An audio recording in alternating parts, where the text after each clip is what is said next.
দুরূদ শরীফ আল্লাহুম্মা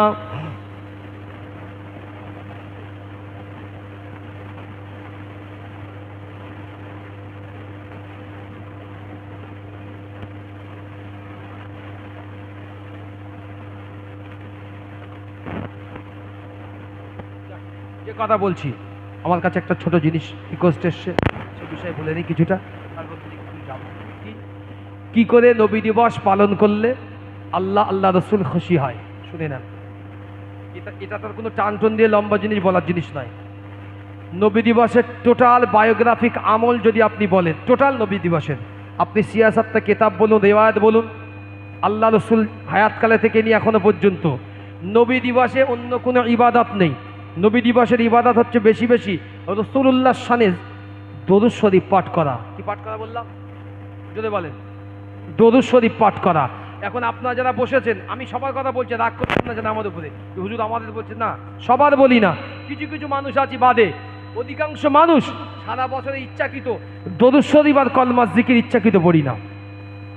কোনো মাজলিসে আসলে পড়ি, কলমা শরীফ যদি বিপদে পড়ি, কোনো মানুষ মারা গেলে দাওয়াত করলে গিয়ে কলমা পড়ি। আর যদি রাস্তাতে যাওয়ার সময় যদি আকাশে কড়কড় কড়কড় করে আওয়াজ হয়, তবে কলমা না চাইতেও অজু থাক আর না থাক বেরিয়ে যায়, আর না তো কলমা আমরা পড়ি না। আর জিকির দরুদ শরীফ যারা জাকিরান আছেন, আযযাকিরিন আল্লাহ, যারা আল্লাহ জিকির করেনেওয়ালা, ওদের ব্যাপারটা আলাদা, ওদের স্থানও আলাদা। আল্লাহ বলেছেন ওরা জিকিরই জিকির করে না কেন, আমি আল্লাহ ওদেরকে সবসময় মাফ করতে থাকি। যদি বলেন একটা ইজ্জত আছে। রাসূলুল্লাহ বলেছেন, রাসূলুল্লাহ জন্মদিবস পালিত রাসূলের পক্ষ থেকে কোনো হাদিস এইভাবে আসেনি, তবে মুহাদ্দিস মুহাক্কিক ফকিহগণের পক্ষ থেকে ইজমা এসেছে রাসূলুল্লাহর জন্য নবী দিবস পালন আমাদের জন্য রাসূলের প্রতি বেশি বেশি দরুদ সালাম পাঠ করা, আর আমার নবীর উপরে যে সংবিধান কোরআনুল কারীম আল্লাহ দিয়েছেন, সেই সংবিধান অর্থাৎ কোরআন তেলাওয়াত করা, আর বেশি বেশি করে দোয়া চাওয়া, এটাই হচ্ছে নবী দিবস। আর কোনো বান্দা যদি আল্লাহর কাছে চায় আর নবীর শানে দরুদ পড়ে, তো নবী মদিনার মসজিদে নববী শরীফে শুয়ে শুয়েও সেই উম্মতের জন্য আল্লাহ রসুল তাবাসসুম মুচকি হাসি হাসেন। একবার জোরে বলেন সুবহানাল্লাহ। আল্লাহ নবী সাহাবী হযরতে জাবির, আল্লাহ নবীর কলিজা টুকরা সাহাবী হযরতে জাবির রাদিয়াল্লাহু তাআলা আনহু বর্ণনা করলেন, এক তারিখ আল্লাহ পাকের নবীকে জিজ্ঞাসা করা হলো, ইয়া রাসূলুল্লাহ, ইয়া হাবিবাল্লাহ, হুজুর আপনি যেদিন দুনিয়ার জমিনে ভূমিষ্ঠ হয়েছিলেন, আপনার চাচা আবু তালেব জানিয়েছে, আপনার চাচা হযরতে আব্দুল্লাহ হযরত আব্বাস রাদিয়াল্লাহু তাআলা আনহু জানিয়েছেন, আল্লাহ নবী যখন ভূমিষ্ঠ হয়েছে, আমি আব্বাস, আমার বয়স 5 কিংবা 6 বছর, আমি রাসূলুল্লাহকে দেখতে পেয়েছি। 24 ঘন্টা সবে মাত্র দুনিয়ায় এসেছে, আল্লাহ নবীকে 4 পায়ের উপরে শুইয়ে দেওয়া হয়েছে। ও যুবকেরা, আল্লাহ পাকের নবী উপরের দিকে তাকিয়ে তাকিয়ে, ছোট বাচ্চারা যখন শুয়ে থাকে দেখবেন, ছোট বাচ্চারা হাত নাড়ে, আঙুল নাড়ে, পাগুলো তুড়ে নাড়তে থাকে। আল্লাহ পাকের নবী উপরের দিকে হাত দিয়ে আঙুল নাড়তে লেগেছে, আসমানের দিকে পা নাড়তে লেগেছে।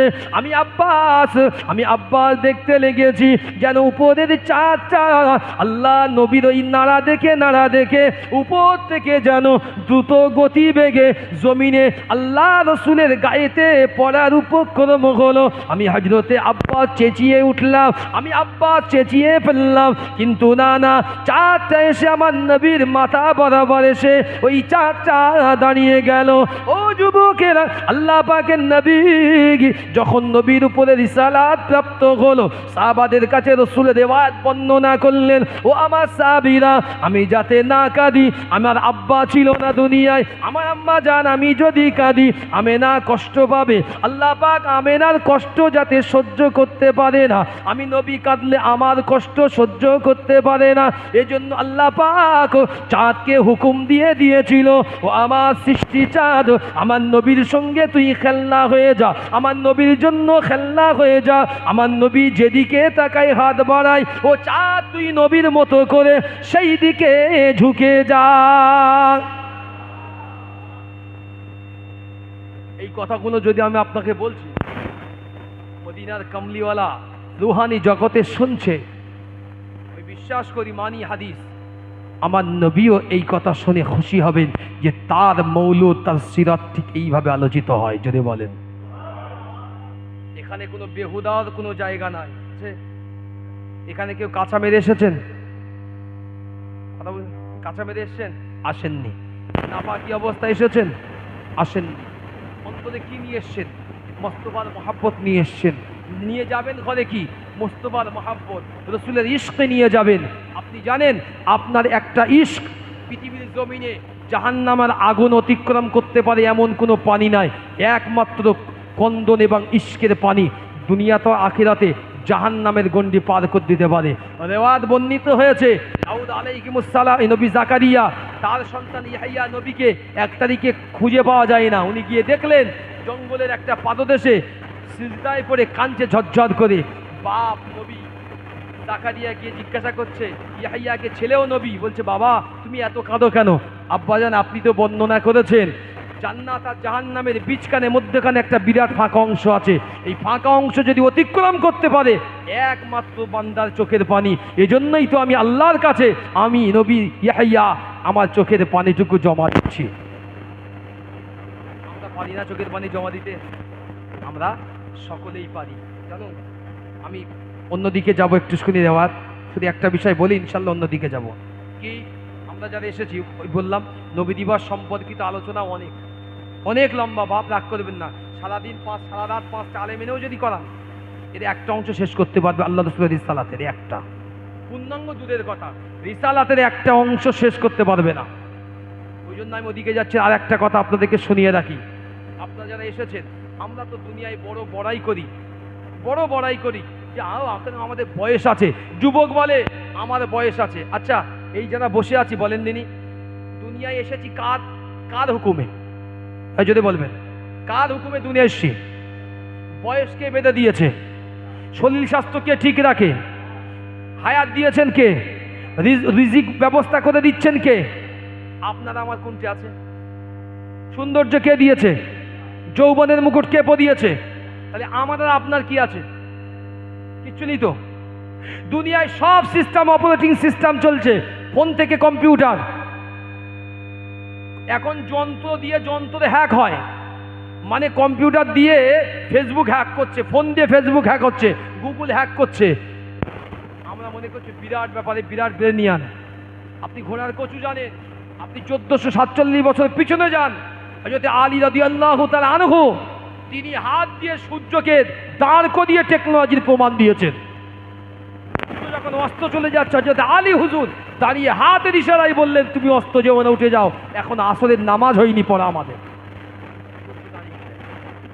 হযরত দাউদ আলাইহিস সালাম তিনি আসরের নামাজ পড়েননি, সূর্য অস্তর মুখে সূর্যকে হাত দিয়ে বললেন একটু উঠে যাও, আমি দাউদ এখনো আমার আসর পড়া হয়নি আজকে রে, তুমি উঠে দাঁড়িয়ে যাও, আমি দাউদ আসরটা পড়ে নেই তবে তুমি অস্ত যাবে।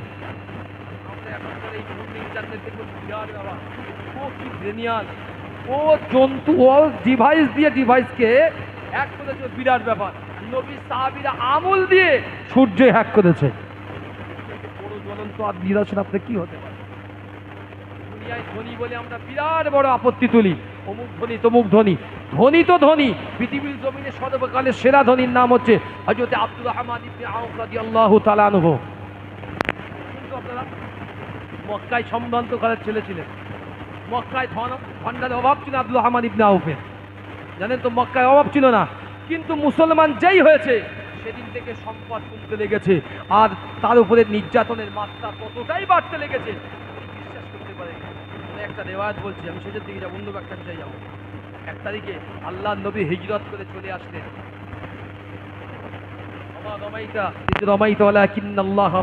নবী হিজরত করলেন, চলে আসলেন মদিনার জমিনে। আল্লাহ নবী চলে আসলেন। 1 তারিখ আল্লাহ নবী এশার জামাতের নামাজ পড়াচ্ছেন। আর দুনিয়ার সর্বশ্রেষ্ঠ ধনী মানুষ আব্দুর রহমান ইবনে আউফ রাদিয়াল্লাহু তাআলা আনহু খালি গায়ে, নিচে ছেঁড়া পায়জামা, ছেঁড়া লুঙ্গি, খালি গায়ে একটা সামান্য কাপড় গায়েতে জড়িয়ে মদিনার মসজিদে নববী শরীফের এক কোণে দাঁড়িয়ে ঠকঠক করে কাঁপছে। আল্লাহ রসুল নামাজ পড়াচ্ছে, রসুল নামাজ পড়ালেন, নামাজ পড়ে পিছনে ঘুরে আল্লাহ রসুল দূর থেকে দেখতে পেলেন আল্লাহ রসুল যেই না দূর থেকে দেখতে পেয়েছেন,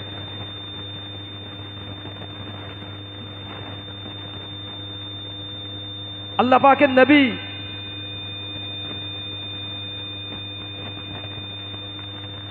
ঠিক আছে, আল্লাহ পাকের নবী দেখতে পেয়েছেন, আল্লাহ নবী সালাম ফিরালেন এশার। তখন মদিনার মসজিদে বাতি জ্বলতো, বাতি, আমাদের মতো ইলেকট্রিকের ব্যবস্থা ছিল না, বাতি জ্বলছে, খুব ভালো দেখা যায় না। রসুল সালাম ফিরিয়ে যখন সাহাবাদের দিকে ফিরলেন কিছুক্ষণ পরে, এক কোণে দেখতে পাচ্ছে হাফ গায়ে সামান্য একটু জামা পরিধান পর একটা কাপড়, আর পিরহানে একটা ছেঁড়া জিনিস আছে। একজন ব্যক্তি দাঁড়িয়ে দাঁড়িয়ে ঠক ঠক ঠক ঠক করে কাঁপছে। আল্লাহ নবী আস্তে আস্তে আগিয়ে এসে দেখতে পেলেন কেউ না, এটা অন্য কেউ নাই, এটা অন্য কেউ নাই, এটা হচ্ছে আমার মক্কির সাহাবী, আমার মুহাজির সাহাবী হযরতে আব্দুর রহমান ইবনে আউফ রাদিয়াল্লাহু তাআলা আনহু। আল্লাহ নবীকে দেখে আব্দুর রহমান ইবনে আউফ কেঁদে ফেলেছেন ঝরঝর করে।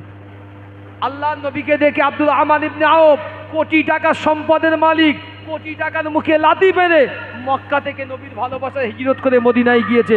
কাফেররা দেখতে পাবে বলে কিচ্ছু নিয়ে যায়নি, ছেঁড়া জামা ছেঁড়া পিরহান পরে গিয়েছে। নবী দেখে টুকরে কেঁদে ফেলেছে। আল্লাহ নবীকে দেখে আব্দুর রহমান ইবনে আউফ ঝরঝর করে কেঁদে ফেলেছে। আল্লাহ নবী আব্দুর রহমান ইবনে আউফকে ডাকলেন, আব্দুর রহমান সামনে এসেছেন। আল্লাহ নবী বলছেন, তুমি সে আব্দুর রহমান? আব্দুর রহমান মাথাতে হ্যাট করে আসসাল্লাহ, আমি আব্দুর রহমান। তুমি মক্কায় কি ধনী ছেলে, আজকের খালি গায়েতে এসেছো আমাদের এখানে? ইয়ারসাল্লাহ, মক্কায় যা আছে সব ত্যাগ করে এসেছি, মক্কায় সব আছে কিন্তু আপনি নেই, তাই মদিনায় আমি চলে এসেছি, মক্কার দরকার আমার নেই। হাউ হাউ করে কাঁদছেন রসুল, ঝরঝর করে কাঁদছেন আব্দুর রহমান ইবনে আউফ। আল্লাহ নবী আব্দুর রহমান ইবনে আউফকে নিয়ে বুকে জড়িয়ে ধরলেন। আল্লাহ নবীর ঘাড়ে কাঁধ মোবারক আব্দুর রহমান ইবনে আউফের মাথা, আর আল্লাহ নবীর মাথা আব্দুর রহমান ইবনে আউফের কাঁধে। আল্লাহ নবীর কেতাবের বর্ণনা, আল্লাহ নবীর চোখের পানি আব্দুর রহমান ইবনে আউফের ঘাড় মোবারক গুলো ভিজে যাচ্ছে, আল্লাহ টপ টস টস করে পড়ছে। আল্লাহ কাঁদছেন আর নিজে সান্ত্বনা দিচ্ছেন, আব্দুর রহমান কেঁদো না, আব্দুর রহমান কেঁদো না। আল্লাহ পাকের নবী হযরতে আব্দুর রহমান ইবনে আউফ রাদিয়াল্লাহু তাআলা আনহুকে আল্লাহ নবী মদিনার মসজিদে দাঁড়িয়ে বুকেতে জড়িয়ে ধরলেন। ও বাবা সাবিক, ও আব্দুর রহমান, কেঁদো না বাবা, কেঁদো না। আব্দুর রহমান যত কাঁদে আল্লাহ পাকের নবী ততটাই কাঁদে। রিওয়ায়াতের বর্ণনা, আল্লাহ নবীর চোখের পানি মোবারক আব্দুর রহমানের পিঠটা ভিজে গেল। আল্লাহ নবী কাঁদতে বারণ করছেন, নিজেকে নিজেই সামলাতে পারেনি। ও নওজওয়ানেরা, আল্লাহ নবী আব্দুর রহমান ইবনে আউফকে মদিনার মসজিদে একটা খুতবা দিলেন। আজকে আপনারা বসে আছেন, আল্লাহ নবী খুতবা দিলেন, ও মদিনার আনসারীরা, আমার একজন মুহাজির এসেছে মক্কা থেকে, তোমাদের ভিতরে কার ভ্রাতৃত্ব নেই সে যেন উঠে দাঁড়ায়, আমার আব্দুর রহমানের সঙ্গে ভাই হিসাবে বন্ধন বাঁধতে চাই। হযরতে সাদ বিন রাবিয়া তিনি উঠে দাঁড়িয়ে গেলেন। ইয়া রাসূলুল্লাহ, ইয়া হাবিবাল্লাহ, আমার বড় শখ ছিল, আমার ভাগে এখনো কোনো ভাই জোটেনি। ইয়া রাসূলুল্লাহ, ইয়া হাবিবাল্লাহ, আব্দুর রহমানকে আমার দিনী ভাই বানিয়ে দাও। আল্লাহ রসুল দিনী ভাই বানিয়ে দিলেন। হযরতে আব্দুর রহমান ইবনে আউফ সাদ বিন রাবিয়া আব্দুর রহমান বিন আউফকে নিয়ে বাড়ি গেলেন। ঘরে ঢোকার আগে বললেন, এখানে দাঁড়িয়ে যাও ভাই। আব্দুর রহমান দাঁড়িয়ে গেলেন পিঠের ধারে। রাবিয়া ঘরের থেকে গিয়ে একটি বড় রশি নিয়ে এসেছে। ওই রশি নিয়ে আব্দুর রহমান এক হাত দিয়ে বললেন, ভাই পশ্চিমে তুমি ধরো, আমি পূর্বের দিকে দড়ি নিয়ে চলে যাচ্ছি। ও যুবকেরা শুনে রেখে দাও, সাদ বিন রাবিয়া নিজের জমি জায়গা ওখানে দাঁড়িয়ে দুটো ভাগ করে, একটা ভাগ ভাই আব্দুর রহমান আর একটা ভাগ নিজের জন্য ওখানেই পছন্দ করলেন। জোরে বলেন সুবহানাল্লাহ, আরো জোরে বলেন সুবহানাল্লাহ। যে ব্যক্তি নিজের চাইতে অন্যকে বেশি প্রাধান্য দেয়, এই জিনিসটা আমার মনে নেই তো ভালো, কিন্তু আমার আর এক ভার এর চাইতে আরো ভালো জিনিস দেওয়া দরকার, জানবেন ওই ব্যক্তিটা পূর্ণাঙ্গ ঈমানদার, ওই ব্যক্তিটা পূর্ণাঙ্গ ঈমানদার। আর যে ব্যক্তিটা জানবেন আমি পড়বো 100 টাকার মাল, আর আমার ভাই আমার কাছে একটা জিনিস চেয়েছে 10 টাকায় সারবো, জানবেন ও বেঈমানের ধাক্কার কাছাকাছি রয়েছে, ওজন তো ঠিক জায়গায় নি, ওজন তো ঠিক জায়গায় নি। এজন্যই আমাদের উচিত বেশি বেশি নবী দিবসে আল্লাহ রসুলের শানে বেশি বেশি দরুদ পড়া। ঠিক না ভুল বললাম? একটা কথা বলছি, এই কথাটা খুব দামি কথা, এটা কোনো ওয়াজ নসিহতের জন্য বলছি না, এটা আমার ব্যক্তিগত অন্তর থেকে বললাম। কি জীবনে শুনেছেন আজ পর্যন্ত, ওয়াজও শুনেছেন, আমি জানি না ওলামাদের কাছ থেকে এইভাবে শুনেছেন কি না। কোরআন এসেছে দুনিয়ার জমিনে ওহির মাধ্যমে। কিসের মাধ্যমে? ওহির মাধ্যমে। বার্তা বাহক কে ছিলেন? নূরে মুজাসসাম ফারিস্তা জিবরিল আমিন আলাইহিমুস সালাম। তিনি রাসূলুল্লাহর কাছে ওহী নিয়ে আসতেন। তাই কোরআন এসেছে ওহির মাধ্যমে, ঠিক না? এই ওই ওই ভাই উঠে যাচ্ছে কেন? কি আছে ভাই? আমি উঠে গেলে কিন্তু সর্বনাশ ধর নেবো। এখনো কোনো জায়গায় যাইনি, কিন্তু উঠে গেলেই সর্বনাশ। আমি জানবো গন্ডগোল হচ্ছে, উঠে যাচ্ছে মানে। জি, কেউ যদি বিড়ি খাতে উঠে যায়, বিড়ি খাতে উঠে যায়, বলেন যে তো কী হবে? আমি মিথ্যা বলছি না, আল্লাহকে সাক্ষী রেখে বলছি। আমি একটা মসজিদে বসে ওয়াজ করছি আজকে। আমি আজকের জুমায়, আমি গতকালকে মাগরিবের এই আসরের নামাজের পরে আমার মসজিদে একটা বিড়ি পেয়েছি।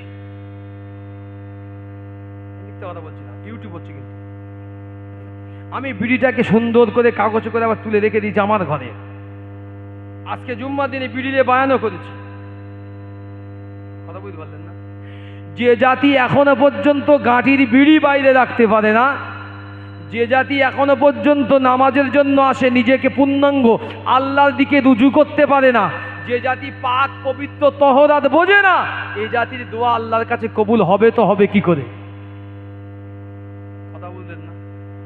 জি, কবুল হওয়া বড় দায়, এই জাতি কবুল হওয়া যায় না। তো যে কথা বলছিলাম, ওহী এসেছিল জিবরিলের মাধ্যমে, আল্লাহ পাক পাঠিয়েছিল ওহীর মাধ্যমে কোরআনুল কারীম। 2 নম্বর, রোজা এসেছে ওহীর মাধ্যমে, দান সাদকা যাকাত এগুলো এসেছে ওহীর মাধ্যমে, হজ এটা এসেছে ওহীর মাধ্যমে। এবার বলেন, সব এসেছে ওহীর মাধ্যমে কম বেশি ইবাদত, কিন্তু নামাজ কিন্তু ওহীর মাধ্যমে আসেনি। কিসের মাধ্যমে এসে? আল্লাহ সব জিনিস দিয়েছেন জিবরিলের মারফত ওহীর মাধ্যমে তার নবীকে, একমাত্র নামাজ সেটা আল্লাহ তার নবীকে দুনিয়া থেকে নিয়ে সিদরাতুল মুনতাহা, ওখান থেকে আরশে আজিমে নিয়ে ফাতাদানা ফাতাদাল্লাহ ফাকানা কাবা কাউসাইনি আও আদনা ফাওহা ইলা আবদিহি মাওহা, সামনে রেখে বন্ধু বন্ধুকে উপহার দিয়েছেন, নাম হচ্ছে নামাজ। আমার কথা বুঝতে পারলেন না? তাহলে এর গুরুত্ব আছে না নাই? যদি বলেন না আছে না নাই? নামাজ পড়েন তো? নামাজ পড়েন তো সকলেই? জি মাশাআল্লাহ, হাত তো উঠছে আলহামদুলিল্লাহ। মুসল্লি আপনারা ভালোই হয়েছেন। যাক, আমি বেশি লম্বা চওড়ার দিকে যাব না, বেশি আর অন্য কাহিনী কিস্সার দিকে গিয়েও কিছু বলবো না। এই নবী দিবস, মৌলুদুন নবী শরীফ, নবীর আলোচনা হচ্ছে, এতে আপনারা খুশি না? এই যদি বলেন খুশি না? খুশি হলে তকবীর দান দিলেন, নারাই তকবীর দিয়ে কিরম খুশি হলো? সিভিক ভলেন্টিয়ার শুনতে পায় না, নিচেই রয়েছে। হ্যাঁ, এর থেকে তো আমাদের গ্রামে মিছিল যায় আরো জোরে জোরে। জিতেছে আমার আব্বা, জিতেছে, আরো জোরে মিছিল যায়। ও কিরম তকবীর দান মহব্বতে, নারাই তকবীর, নারাই তকবীর।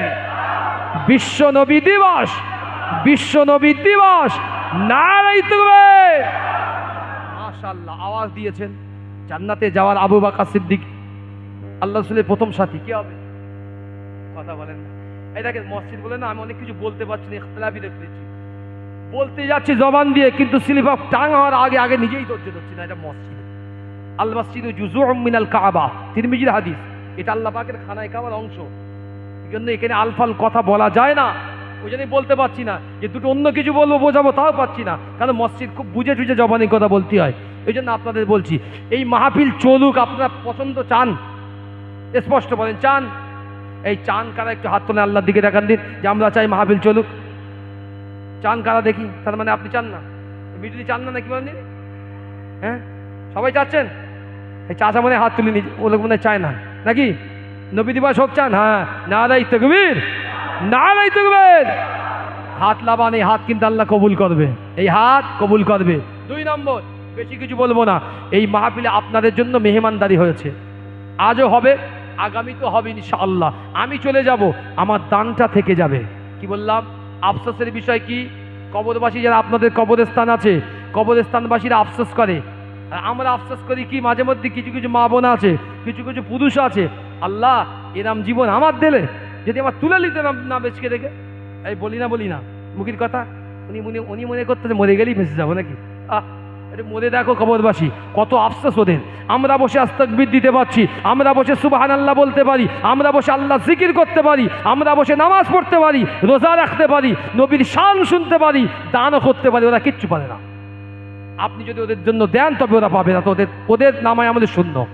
তাহলে আমরা বড় ভাগ্যবান না? বেঁচে আছি, এর চাইতে বড় ভাগ্যবান হতে পারি না। আল্লাহ আমাদের কবুল করুক। আমি চাই এই মাহফিলের জন্য আগামী বছরে আমি দুজন ভাই চাই, দুজন আল্লাহর এমন বান্দা চাই যারা আবু বকর সিদ্দিক রাসূলুল্লাহর পাশে একদিকে, উমর ফারুক একদিকে, তার পাশেই ওই দুইজন ব্যক্তি আমি দোয়া করবো আল্লাহ যেন তাদের স্থান দেয়, কিংবা ওই কাফেলার সঙ্গে স্থান দেয়। দুজন ব্যক্তি বলেন আগামী বছর এই মাহফিলের জন্য মোটামুটি দাঁতে ছেঁড়ার জন্য যে জিনিস প্রয়োজন, একজন করে বলেন যে আমি 1 কুইন্টাল করে, আমি দুজন বলেন দিন দেখি। দাম কমিয়েছে, আমাদের হারোয়ায় 200 টাকা করে, 210 টাকা, তাহলে কমে যাচ্ছে না? মানে গরুর গোশত এখানে 250, এখানে একটু দাম বেশি, আপনার পয়সা আছে বলে দাম বেশি। আমরা গরিব মানুষ, এলাকা গরিব, ওই জন্য আমাদের 210 টাকা। যাক ওদিকে নয়, মাহফিলের জন্য আরে দুজন বলেছি, একজন তো বলবেন যে আমি 50 কিলো দেবো। 1 নম্বর 50 কিলো দেওয়ার মতো আবু বকর সিদ্দিকের সঙ্গে জান্নাতে যাওয়ার ব্যক্তিত্ব নেই। জান্নাতে যাবেন না আবু বকর সিদ্দিকের সঙ্গে? আমি আপনাকে বললে অনেক ওয়াজ করতে পারি, সে ওয়াজের সময় আমার নেই। আমি প্রথম একজন ব্যক্তি চাচ্ছি এই মাহফিলের ভিতরে, এই মাজমার ভিতরে। আল্লাহ রাসূল বললেন সাহাবী যে তোমরা দাও, সবাই 2 হাত ভরে দিয়েছে, সবাই দিয়েছে। একমাত্র প্রশ্ন করেছেন আবু বকর কি, আবু বকর তুমি কি দিলে? আবু বকর বললেন ইয়া রাসূলুল্লাহ আমার বাড়িতে যা ছিল সব এনে দিয়েছি। রাসূল বলছে আবু বকর বাড়িতে কিছু রেখে আসোনি? রাসূলুল্লাহ রেখে এসেছি। তো কি রেখেছো? আল্লাহ রাসূলকে রেখে এসেছি। আবু বকর আল্লাহ রাসূলকে আমি রেখে এসেছি। ওমরকে বললো ওমর তুমি? হুজুর আমি যা ছিল 50% এনে দিয়েছি, আর 50% বাড়ি রেখে দিয়েছি। এজন্যই রেওয়াত এসেছে আবু বকরের একদিনের আমলের সমতুল্য সাহাবারা জীবনেও কমপ্লিট করতে পারবে না। যদি বলেন সুবহানাল্লাহ। সে আবু বকর সিদ্দিকের সঙ্গে আল্লাহ আপনার হাসর করবে। আমি একজন ব্যক্তির প্রথম বলেছি যে এই মাহফিলে আগামী বছরের জন্য যে হুজুর আমি মেহমানদারির জন্য, মানুষের খাওয়ানোর জন্য 50টা কিলো গোশত দেবো, 50 কিলো।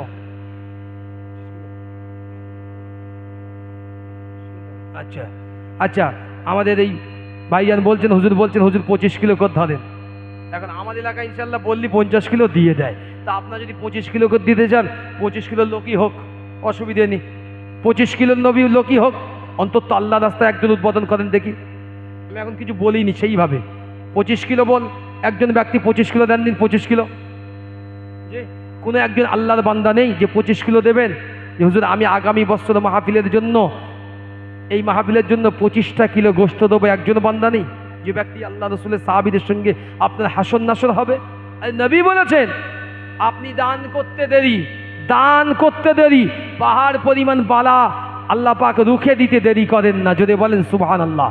তা আপনি দান করতে এত কুণ্ঠাবোধ কেন? এই কদিন হলো কত দুজন মানুষকে কবরে দিয়ে এসছি। আমি ব্যক্তিগত বলছি, আমার যে মসজিদে বলছি, 2 জন মানুষ একই দিনে জোড়া, আর আমার গ্রামে 2 জন মানুষ একই দিনে জোড়া। আচ্ছা মোটামুটি 2 দিনে 4 জন লোক একসঙ্গে মারা গেছে। এদের বাড়ি সব আছে জানেন, এদের ঘর আছে, দোর আছে, ছেলেরা গাড়ি চড়ে, বাইক চড়ে, অ্যান্ড্রয়েড সেট সব আছে, আরামাইয়াশির জিনিস, কিন্তু ওরা আর দুনিয়ায় নেই। সব আছে, ওরা আর দুনিয়ায় নেই। রাজেশ গাজী ভাই, অলি মোহাম্মদের ছেলে রাজেশ গাজী, তিনি বললেন আগামী বছর এই মাহফিলের জন্য আমি সর্বপ্রথম 10 কিলো গোশত দেবো। জোরে জোরে জোরে জোরে বলেন না নারায়ে তাকবীর।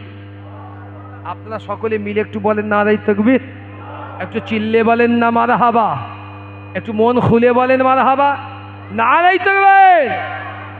আল্লাহ পাক রাজেশ গাজী ভাই, আল্লাহ আজকের মাহফিলে প্রথম তিনি দান করেছেন। আল্লাহ পাক আপনার ইমান নবীর হাতে হাত দিয়ে যারা প্রথমে মুসলমান হয়েছিল আল্লাহ, এরে বড় সৌভাগ্যশীল ছিল। আল্লাহ পাক আপনার বান্দা হিরাজের গাজীকে আল্লাহ কিয়ামতের কঠিন দিনেতে আল্লাহ আপনার নবীর সাহাবীদের সঙ্গে আল্লাহ এর হাসর নাসরটা নসিব করে দিও। জোরে বলে আল্লাহুম্মা আমিন। আল্লাহ তার দানে বরকত দিও, আল্লাহ হায়াতে তৈয়বা দারাজ করো। মাই মুরব্বীদের তরে আল্লাহ প্রত্যেকেই যারা চলে গিয়েছে আল্লাহ তাদেরকে জান্নাতি হিসাবে কবুল করেন। জোরে বলেন মারহাবা, নারে তাকবীর। 2 নম্বর 10 কিলো যখন শুরু হয়েছে তাই হোক। 2 নম্বর ব্যক্তি বলেন, তাড়াতাড়ি বলেন। এদিক থেকে 5 জন হাত তোলেন, এদিক থেকে 5 জন হাত তোলেন, বেশিক্ষণ লাগবে না, হয়ে যাবে। 10টা কিলো করে গোশ, আর এর থেকে নিচে লাভা যায় কি সব্যনায় বলেন দিনি। আমার এলাকায় ওয়াজ হচ্ছে, লোক দেয় না বললে আসে হিজড়ে চলে এসে, হিজড়ে চলে এসে বলছি হুজুর আমার নামে লিখে রাখেন, আমি দেবো। আমি মিথ্যে কথা বলছি না। আর একবার ওয়াজ হচ্ছে, লোক দেয় না বলে ফকির এসে, ফকির সে বলছে আমি দেবো, আমার নামে লিখে রাখুন 1 বস্তা আলু। আমি আর কি মিসাল দিতে পারি আপনাদের। আল্লাহ নবীর মৌলুদুন নবী শরীফ হবে, এত আয়োজন করেছে আপনাদের গ্রামের মানুষগুলো। আপনাদের তো প্যান্ডেল খরচা নেই, একরকম প্যান্ডেল খরচা তো নেই। তাই হ্যাঁ যাক, আমার সালাম মোল্লা চাচা যান, ইনি একজন আল্লাহ নবীর জামানায় তিনি সাহাবী হয়েছেন, সালাম বলে। তিনি একজন ইহুদি পণ্ডিতও ছিলেন, যাক ওদিকে নয়। আমার চাচা যান সম্পর্কে সম্ভবত হবে। তিনি বললেন আগামী বছর এই মাহফিলের জন্য আমিও 10 কিলো গোশত দেবো। জোরে বলেন মারহাবা। একটু চিল্লে বলতে পারলেন না মারহাবা? নারাই তাকবীর, নারাই তাকবীর, নারাই তাকবীর। আল্লাহ আমার সালাম চাচার দানটাকে কবুল করুন, বলুন না আল্লাহুম্মা আমিন। আল্লাহ তার ঈমান ইজ্জতে আরো আবরু বাড়িয়ে দেন, বলুন না আল্লাহুম্মা আমিন। নারাই তাকবীর। কি হলো বলো? ও যুবকেরা, অনেক যুবক আছে, আরে গুটকা খাতি খাতি আজকের গুটটা 8 টাকা 10 টাকা, আরো জিএসটি 40% বেড়েছে, নেশা দ্রব্যে জিএসটি 40% বেড়েছে, এখনো ঝেঁটা লেগে দিয়েছে, বুঝতে পারো না? হ্যাঁ, এত যুবক আছে, এখন বাইরে গেলে গুটকার চোটে আমেরিকা ভিসা বন্ধ করতে ভারতের বলেছে। রাস্তায় গুটকার পিক ফেলার জন্য আমেরিকা বলেছে ভিসা দেবো না ভারতীয়দের। এত ছেলে আছো, গুটকা খাও রোজ 10টা করে, 10টা কিলো গোই দেবে নবীর শানে মৌলুদুন নবী শরীফে। এতক্ষণ বলতে হয় আমার এত লোক, এত ভিতরে দানি দাতা সাখিল শোনেননি আপনি কবি আল্লামা ইকবালের? আজাল্লে না ছোড়া কিসরা নজারা, इसी से हारा सिकंदर फतेह भी दिहारा, हर एक लेके क्या क्या सुधारा, पड़ा रहेगा यही ठाठ सारा।